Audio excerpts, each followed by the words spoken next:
어렸을 때 학교 친구들하고 어떻게 지내는지 생각해 보니까 많이 놀았어요. 공부를 했어야 되는데 많이 놀았어요. 근데 진짜라는 단어를 많이 썼습니다. 진짜? 진짜야? 이런 거. 사실인지 묻는 거죠. 요즘 말로는 레알, 실화라고 합니다.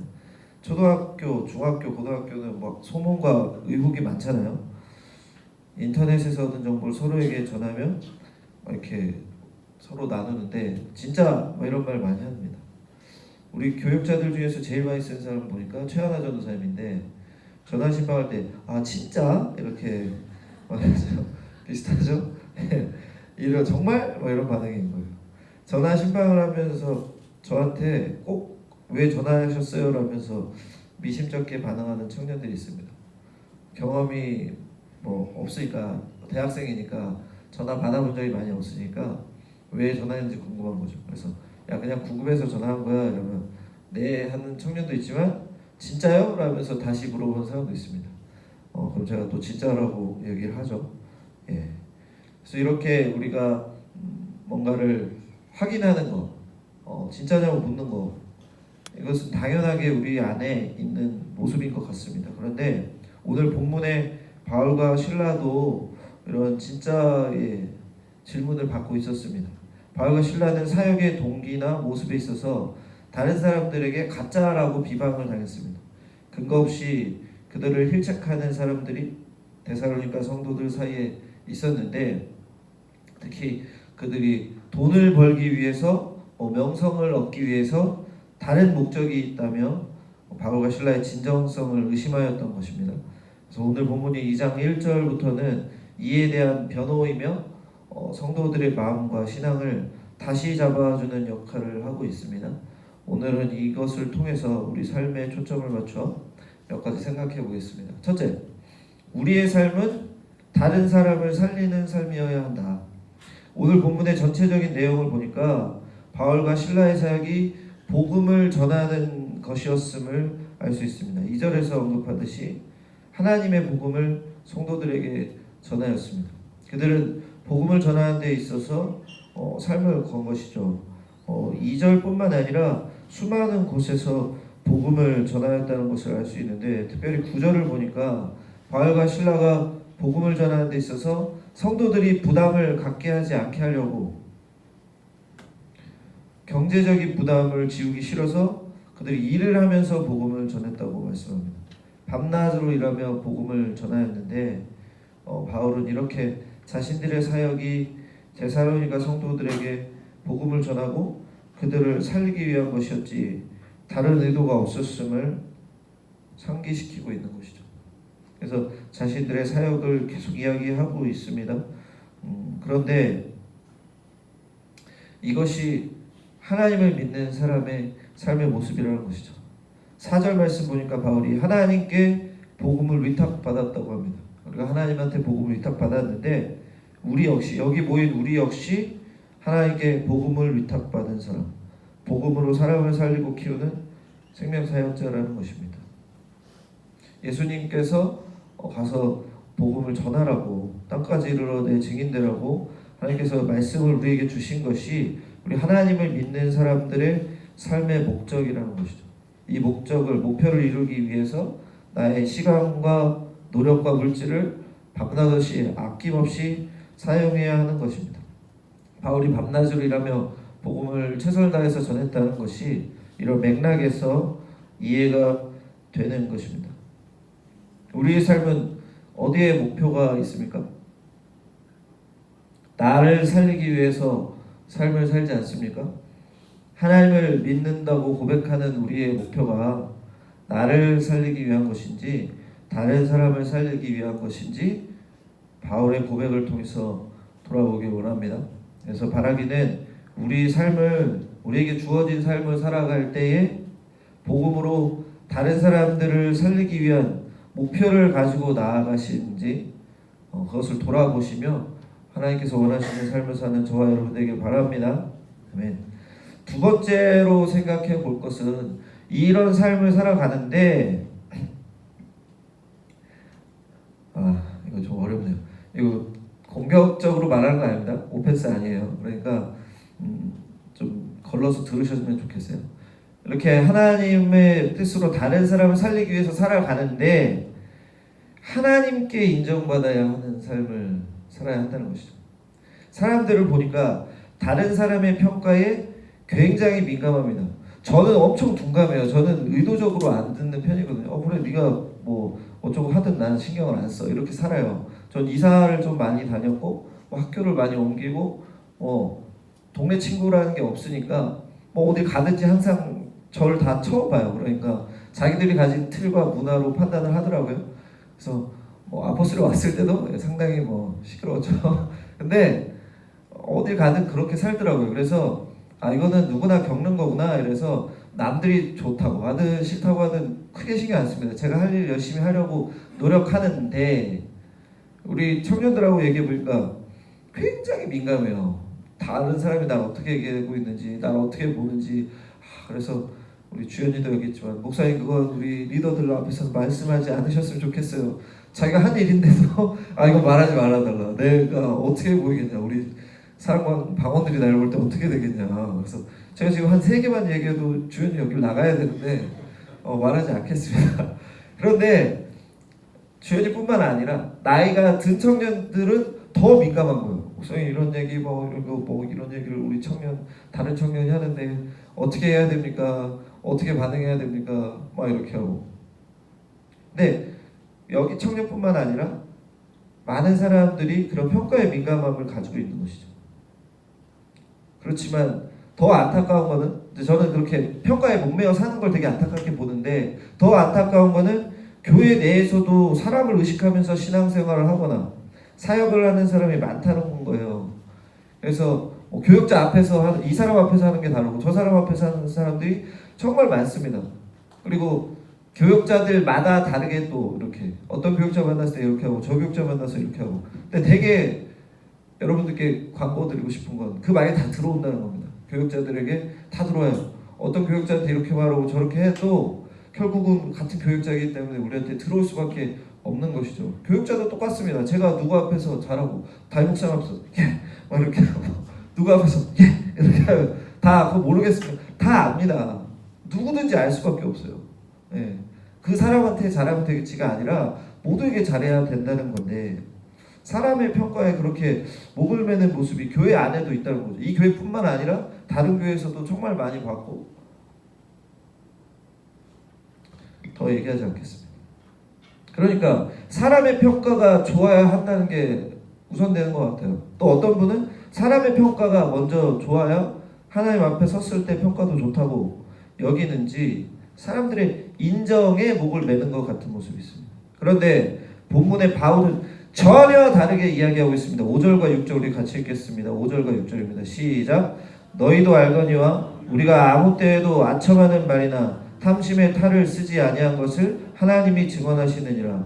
또한 우리는 너희에게서든지 다른 이에게서든지 사람에게서는 영광을 구하지 아니하였노라. 아멘. 바울이 사람에게서 아첨하지도 않고 사람에게서 영광을 구하지도 아니하였습니다. 대신 그는 하나님의 평가를 중요시 여겼다는 거죠. 사람에게 인정받으려는 마음이 전혀 없어 보인 대신 하나님의 평가가 전부인 것으로 말합니다. 바울의 이 마음을 알 수 있는 특이한 표현이 있습니다. 방금 읽은 5절을 보니까 하나님이 증언하신다고 해석을 해놨는데 원어를 직역하면 하나님께서 우리의 증인이시다입니다. 자신의 사역을 비판하는 사람들이 지금 있는 상황에서 자신의 사역을 변호하는, 내가 사역을 열심히 하나님 보고 다른 뜻 없이 너에게 돈이나 무슨 영광을 구하지 않고 사역을 했다고 말하면서 너희 안에 있는 다른 증인들을 이야기하는 것이 아니라 자신의 신실함을 밝혀줄 증언을 이야기하는 것이 아니라 하나님이 나의 증인이시다라고 강행 돌파하고 있는 모습, 하나님이 다 아신다고 말하는 모습에서 바울은 그가 하나님만을 의식하며 살았음을 이야기하고 있는 것입니다. 하나님을 의식하며 사역한 바울의 모습은 다른 곳에서도 발견됩니다. 4절 읽겠습니다. 제가 오직 하나님께 옳게 여기심을 입어 복음을 위탁받았으니 우리가 이와 같이 말하면 사람을 기쁘게 하려 함이 아니요 오직 우리 마음을 감찰하시는 하나님을 기쁘시게 하려 함이라. 아멘. 바울은 하나님께 옳게 여기심을 입어 복음을 위탁받았다고 말하면서 자신의 복음 사역의 정당성을 이야기하고 있습니다. 어디서 내가 어디서 누구한테 배웠어, 내가 어디서 어떤 경험을 쌓았어, 어떤 실적이 있어 라고 말하는 것이 아니라 하나님께 옳게 여기심을 입어 하나님께 위탁받았다고 말하는 거예요. 그러니까 우리가 요즘에 이력서 쓰잖아요. 자소설 쓰잖아요. 자기 소설. 그래가지고 저 이런 경험이 있습니다. 이런 걸 했습니다. 이런 게 있습니다. 막 이력서를 쓰는 요즘 세태와는 전혀 다른 거죠. 바울은 지금 뭘 얘기하고 있습니까? 난 하나님께 복음을 위탁받았다. 끝. 그러니까 우리가 생각하고 있는 것처럼 다른 사람에게 어떤 인정을 받아야지, 누구한테 뭐가 있어야지 하는 것이 아니라 하나님께 옳게 여기심을 받고 하나님께 위탁받은 것이 가장 큰 권위, 절대적인 권위라는 것을 선언하고 있는 것입니다. 또한 성도들에게 내가 이렇게 말하는 것이 사람을, 너희를 기쁘게 하려는 것이 아니라 하나님을 기쁘게 하려는 그런 마음이 있다는 것을 당당히 말하고 있죠. 게다가 12절 보니까 데살로니가 성도들에게 권면의 말씀을 주는 이유가 하나님께 합당히 행하게 하려면이라며, 하나님 앞에서 합당하게 보이는 것이 바울의 가장 중요한 목표라고 이야기합니다. 그러니까 이것은 오해하면 안 됩니다. 다른 사람들을 무시하고 살라는 뜻이 아닙니다. 하지만 하나님을 기쁘게 하고 하나님께 합당한 모습으로 살며 하나님의 평가를 의식하는 것이 기독교인의 삶의 자세라는 겁니다. 잠깐 생각해 보겠습니다. 우리는 지금 누구를 의식하며 살아갑니까? 누구의 기준에 맞추려고 노력하십니까? 누구에게 잘 보이려고 생각하냔 말이죠. 우리의 주인이신 하나님을 생각하기 바랍니다. 그래서 우리가 세상 속에서 살지만 하나님이 나를 어떻게 보시는지, 하나님이 우리를 어떻게 생각하실지 고민하며 살아가는 저와 여러분 되길 바랍니다. 아멘. 마지막으로 생각할 것은 이런 그리스도인의 삶이 예수 그리스도의 삶이라는 겁니다. 7절을 보니까 바울은 그리스도의 사도라는 자신의 신분을 명확하게 인식하고 있었습니다. 그렇게 그는 예수님의 명령대로 복음으로 사람을 살리고 키우고 고치는 삶을 살되 자신의 뜻대로 세상의 기준대로 산 게 아니라 예수님께서 보여주신 대로 살았던 것이죠.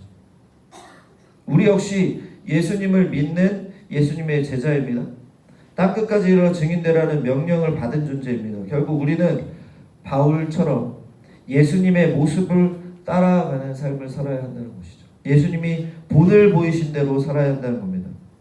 앞에서 살펴본 것처럼 복음을 전하려 매진하고 하나님께서 옳게 여기는 삶의 본을 예수님께서 보여주셨지 않습니까?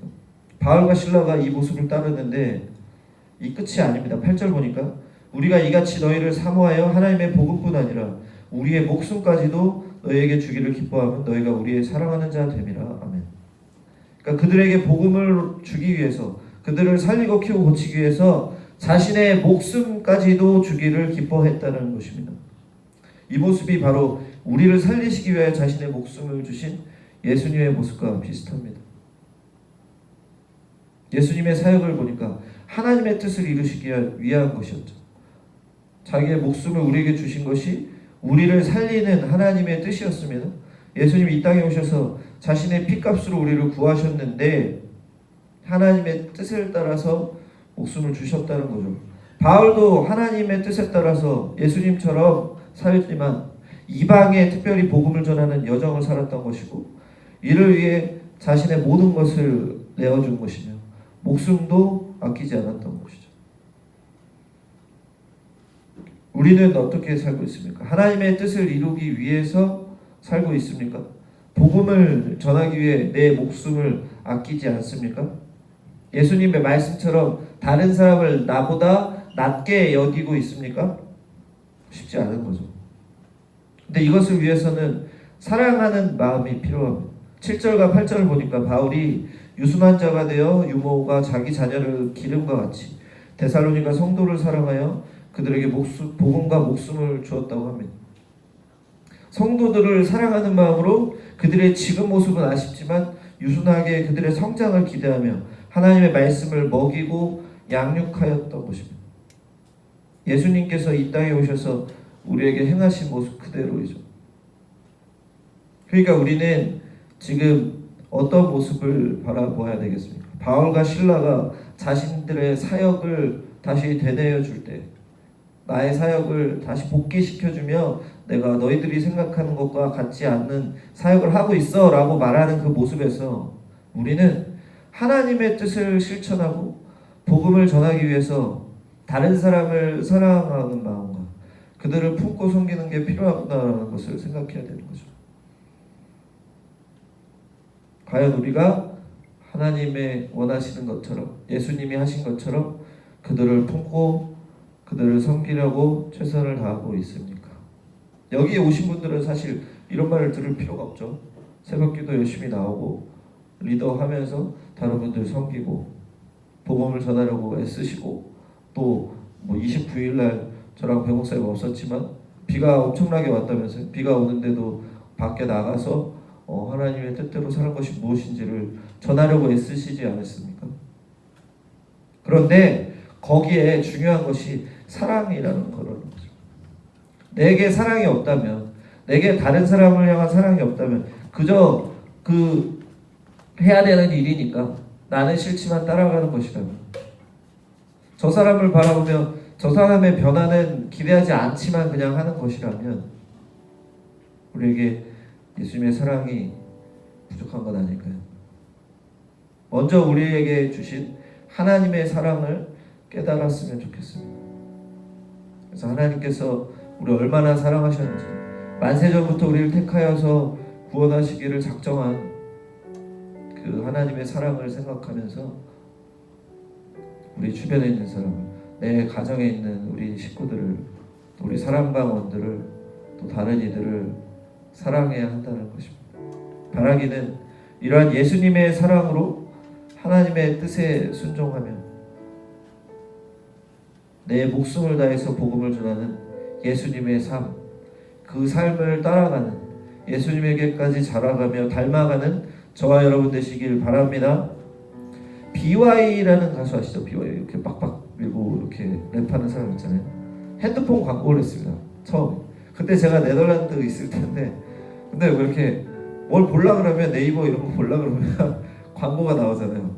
계속 그 둘이서 모험을 자꾸 하는 거예요. 근데 못 알아듣겠어요. 처음에 무슨 말인지. 핸드폰 광고 같은데 이런 멘트를 했더라고요. 이제 한 20번 정도 보니까 이제 들리더라고요. 아유, 아침에 안 하겠습니다. 그냥 읽겠습니다. 원래 하려고 했는데 또 저 뒤에 랩의 대가 원성모 목사님도 앉아 계시고 그러니까 제가 안 할게요. 진짜는 모두가 알아보는 거, 진짜는 모두가 알아봐, 뭐 이렇게 했어요.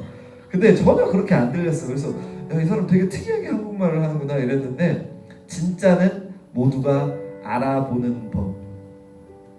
우리가 진짜의 삶, 진짜 그리스도의 삶을 살 때에 하나님께서 당연히 알아주실 것이고, 결국 사람들이 우리의 삶을 하나님을 믿는 사람의 삶이라 인정할 것입니다.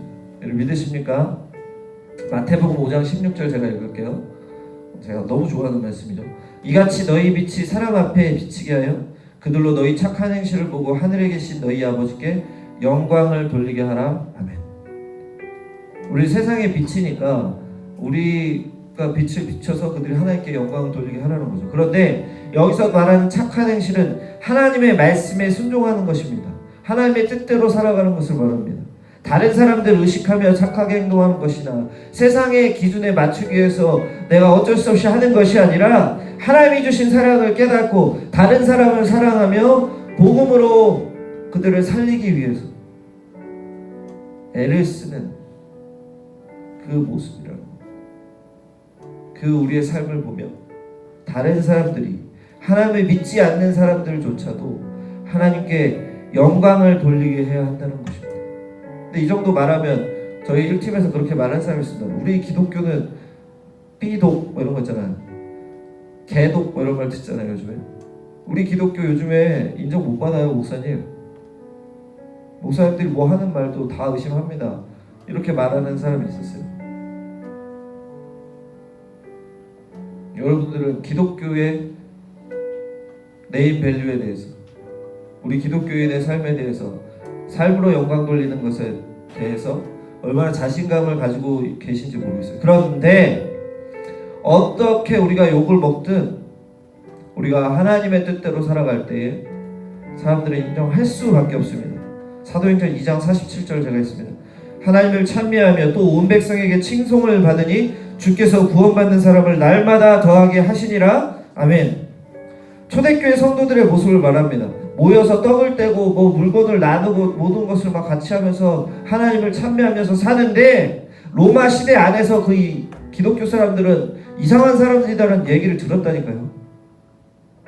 쟤네는 막 계급도 다 무너뜨리고 막 형제 자매라고 얘기하면서 막 동성애자냐, 막 가족을 막 파괴하는 자냐, 이런 얘기도 들었다고 합니다.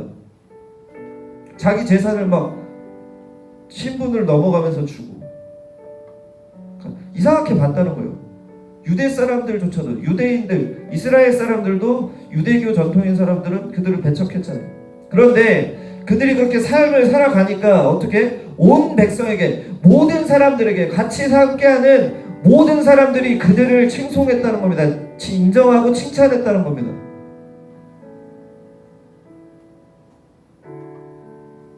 이것이 진짜의 삶입니다.